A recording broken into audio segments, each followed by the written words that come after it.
Ayan, so magandang hapon sa ating lahat, no. Ito yung ano natin ngayon. Ito yung unang araw sa ating factory dito sa Gym Hardware and Concrete Products dito sa Sunto, Kanituan po. So ito sila ni Kuya, tatlo po silang gumagawa ngayon dito. So number 4 na hollow block po ang ginagawa nila dito. 5 bag ang natapos nila ngayon. 5 bag, ayan, si Kuya. Tapos ang number 6 natin na commercial, ayan, 2 bag ang natapos dito nila ni Kuya. So ito yung 5 bag, 7 bag lahat yung natatapos nila dito. Bukas naman, dito naman sila titira sa kabila. Ayan. Dito sa kabila sila titira bukas. So ngayon, yung 3/4 natin, pinapalagay natin doon para bukas kung may bibili, pwede na nating makuha ito. So ayan sila ni Kuya. So 7 bag ang natapos nila ngayon, silang tatlo. So bukas, balik sila bukas para tapusin ito dito. So ito itong mga ano nito, nasa mga 20 bag ito lahat. So ilang baliktad ang dry ninyo dito? 6. 3 yung dry. Yung basa 3, so 6 na baliktad. Naku, tingnan ko lang kung hindi maaampaw tong gawa ninyo. Kasi pagka okay naman si Kuya, kayo na dito ang gumagawa after. Tingnan natin after 4 days or 3 days yung gawa ninyo kung solid ba, ha? Kung solid, Kuya, ikaw na ang mag-turnover, ikaw na ang ano dito. Sa ano, ikaw na ang mamamahala dito sa factory na to, ha? Anong pangalan mo, Kuya? Nakalimutan ko. Ha? Kremlin Timbol. Ayun si Kuya Kremlin Timbol. Ikaw, Kuya, si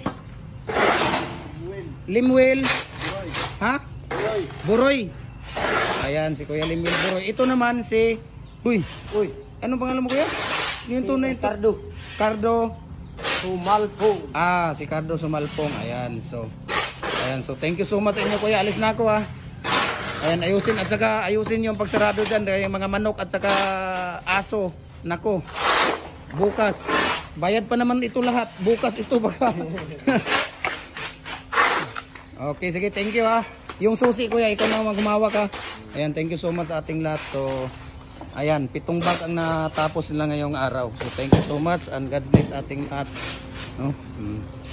Ayan, babay sa inyong lahat dyan. Okay. Ito yung gate natin, di ba? Ito, pagpasok mo dyan, ayan, pagpasok mo, ayan. Nandito yung mga 3/4. Ayan, 3/4 na yan.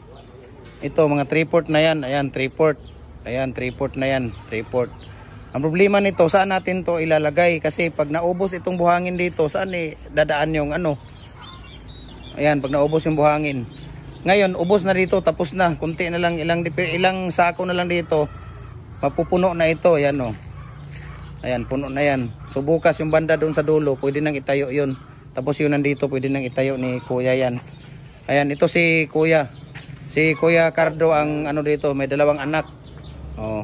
Siya dito dito na sila nakatira kagabi pa. Ayan.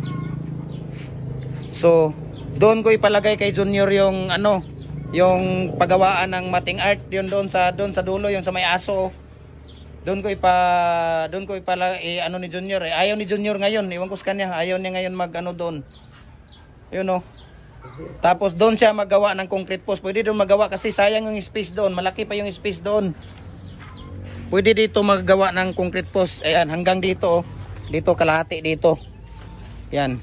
Concrete post dyan. Pwedeng magawa ng concrete post. Pero kailangan lagyan ng bubong ito dito.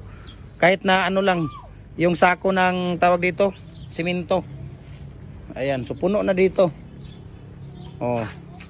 Puno na. Ayan, pinatayo na nga ni Kuya ang